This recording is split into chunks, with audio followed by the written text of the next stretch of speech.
Sir சொல்லுங்க sir. Bharathi, வேலையா இருக்கீங்களா? வேலை இருக்கு.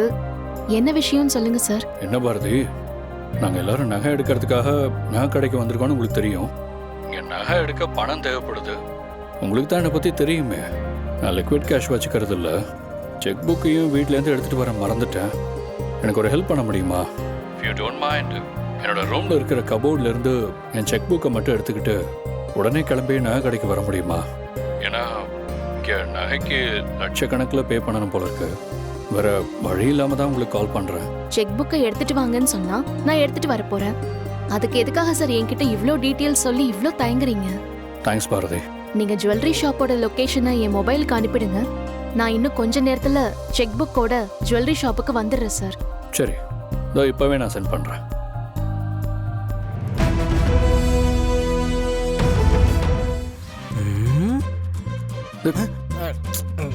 அண்ணே, நீங்க வேற லெவல்ண்ணே.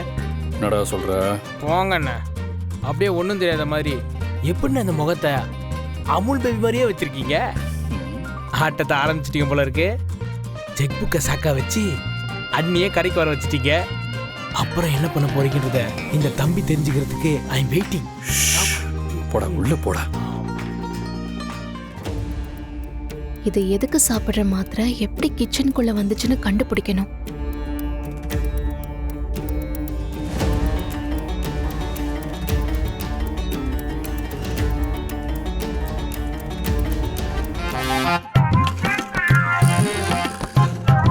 இப்போ பாப்ப இந்த தவக்கலையோட ஆட்டத்தை.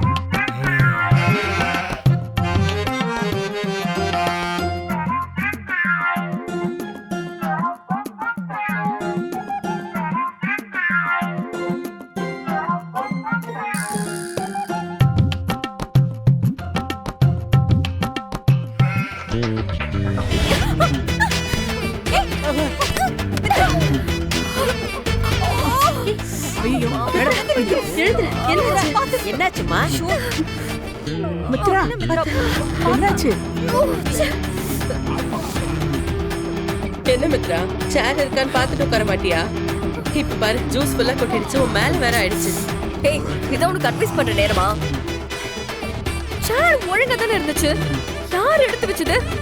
மேடம், 2 கால் மனுஷனே சிலிப்பாகும் போது 4 கால் நாற்காலி தடுமாறி பின்னாடி போகாதா?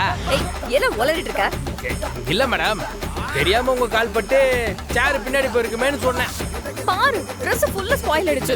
ரெஸ்ட் ரூம் இருக்கு மேடம். நந்தினி மேடம், நீங்க கூட்டு போங்க. அவ என்ன சின்ன பொண்ணா? அவளுக்கு போக தெரியும். என்னாச்சு? ஆதி, எனக்கு இந்த நெக்லஸ் ரொம்ப பிடிச்சிருக்கு. இதே வாங்கிக்கிறேன். எஸ்டிமேஷன் மட்டும் கொஞ்சம் கேட்டு வைங்க. நான் போய் கொஞ்சம் ட்ரெஸ் எல்லாம் க்ளீன் பண்ணிட்டு வந்துடுறேன். போ போ.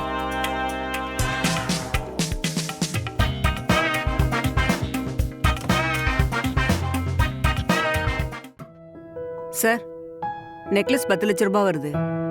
இந்தாங்க அதுக்கான எஸ்டிமேட். ஆதி, இதே வாங்கிக்கலாம். மித்ராக்கு இதான் ரொம்ப பிடிச்சிருக்கு. மித்ரா வந்ததும் கழுத்துல வச்சு பார்த்துட்டு பில் பண்ணிடலாம். என்னது? மித்ரா மேடம் வந்ததும் கழுத்துல வச்சு பார்க்கணுமா? ஆமா, பார்க்கணும்ல. மித்ரா வரட்டும். அவங்க வர வரைக்கும் ஏன் வெயிட் பண்ணணும்? வேற யாருக்காவது வச்சு பார்க்கலாம்ல. என்னங்க, நகை எடுக்க வந்துட்டு இது கூட தெரியாம இருக்கீங்க?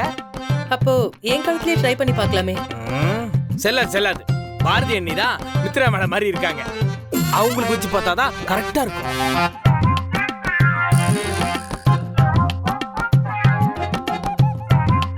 அதெல்லாம் முடியாது. மித்ரா வரட்டும். மேடம், அவர் சொல்றது சரிதான். இந்த மேடத்துக்கு வச்சு பார்க்கலாம். நீங்க வச்சு பாத்துருங்க. நந்தினி, அவங்க சொல்றது கரெக்ட் தான். பாரதி, நீங்க உட்காருங்க. போங்க நீ உட்காருங்க.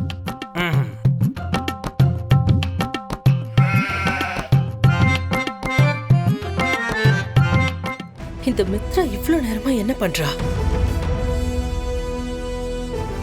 பாரதிக்கு அந்த நெக்லஸ் அழகா தான் இருக்கு. அப்படியே இருக்கட்டும், விடு. எவ்வளவு செலவானாலும் நான் பே பண்ணிக்கிறேன். மாப்ள, இதெல்லாம் கொஞ்சம் கூட நல்லா இல்ல. பாட்டி, இது சாதாரண விஷயம். இதை போட்டு சும்மா காம்ப்ளிகேட் பண்ணிக்க வேண்டாம். மித்ரா, நீ வேற டிசைன் பிடிச்சிருக்கான்னு பாரு. நல்லா பண்றீங்க ஆதி. எனக்கு எந்த நகையும் வேண்டாம். பாட்டி நீங்க மோதிரத்தை செலக்ட் பண்ணிட்டு வாங்க, நான் போறேன். நிச்சயதார்த்தத்துக்கு ஏற்கனவே இருக்கிற ஏதாவது ஓல்டு ஜுவல்ஸ் இருக்கும்ல, அதே போட்டுக்கிறேன். மித்ரா, இப்போ எதுக்கு நீ இவ்வளோ கோவப்படுற? வேற டிசைனை பாரு. எனக்கு எதுவும் வேண்டாம். ச்சே.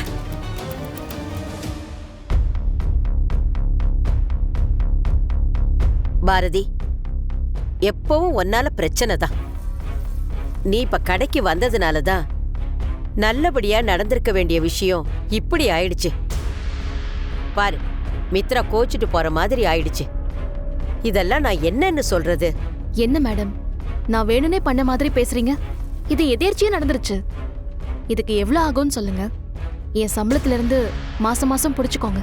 பரவாயில்ல பாரதி, கம்பெனி ஃபயர் ஆனதால இன்சூரன்ஸ் கிளைம் பண்ணியிருக்கோம்.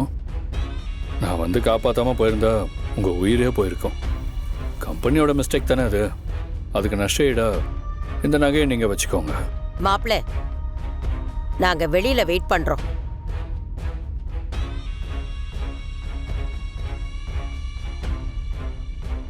வாங்கின நகைக்கு பே பண்ணிட்டு வந்துருங்க. சரி, மொத்தமாக நான் செக் கொடுத்துட்றேன்.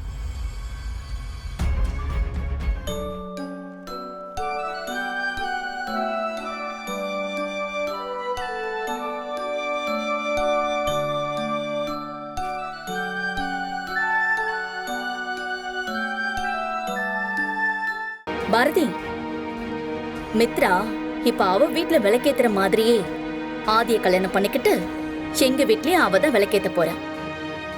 நீ நினைக்கிறது எதுவும் நடக்க போறதில்ல. அப்படியா சொல்ற? இப்ப நான் சொல்றத கேளு. ஆதியோட வீட்ல நான் ஏற்கனவே விளக்கேத்தி வாழ்ந்தவன். இப்ப மறுபடியும் அவர் கையால தாலி கட்டிக்கிட்டு அவர் வீட்டுக்கு வந்து நான் தான் விளக்கேத்த போறேன். அத அந்த ஆண்டவன் எப்போ முடிவு பண்ணிட்டான். யார் நினைச்சாலும் அத மாத்த முடியாது. மித்ரா சாமி விளக்க ஏத்திட்டு வரட்டும். நாம இன்னொரு மேட்ரை டிஸ்கஸ் பண்ணலாமா? இந்த துரைன்னு ஒருத்தன் உங்களுக்கு நாயா வேலை செஞ்சுட்டு இருந்தானே, அவனை கொன்னு காட்டுக்குள்ள பெருசா வச்சீங்களே ஒரு விளக்கு, அந்த விளக்க கொளுத்தி விட்டது நீங்க தாங்கிற ஆதாரம் மட்டும் என் கைக்கு வரட்டும். அவ்வளோ பெரிய ஜோதிய காட்டுக்குள்ள எரிச்சிட்டு எப்படி அது எல்லாத்தையுமே மறந்துட்டு இங்க வந்து என்கிட்ட தைரியமா பேச முடியுது? காட்டுக்குள்ள நீங்க பத்த வச்ச நெருப்பு எங்க வேணா எப்ப வேணாலும் வெடிக்கும்.